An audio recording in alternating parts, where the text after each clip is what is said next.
ছাত্র জনতার অভ্যুত্থানে দেশ ছেড়ে পালানো শেখ হাসিনাকে বাংলাদেশে ফেরত পাঠানোর পক্ষে মত দিয়েছেন একটি জরিপে অংশ নেওয়া ভারতের 7 সিস্টার্স রাজ্য ও পার্শ্ববর্তী সিকিমের বেশিরভাগ উত্তরদাতা।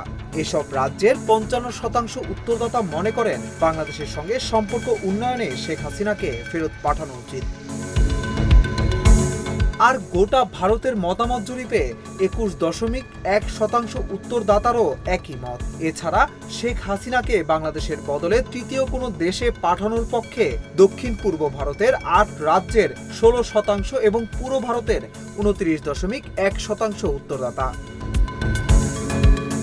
গত শনিবার ভারতের ইংরেজি দৈনিক ইন্ডিয়া টুডের এক্স হ্যান্ডেলে এক জরিপে শেখ হাসিনাকে ভারতের আশ্রয় দেওয়ার বিষয়ে পাঠকের মতামত যাচাই করা হয়।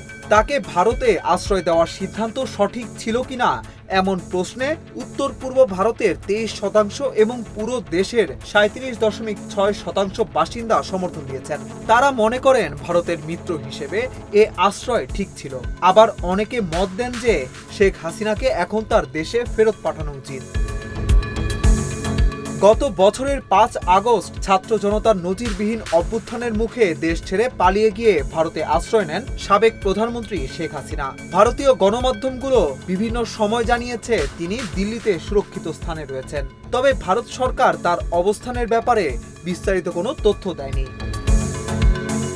বাংলাদেশের অন্তর্বর্তী সরকার এরই মধ্যে প্রত্যর্পণ চুক্তি অনুযায়ী শেখ হাসিনাকে ফেরত চেয়ে ভারত সরকারের কাছে কূটনৈতিক নোট পাঠিয়েছে।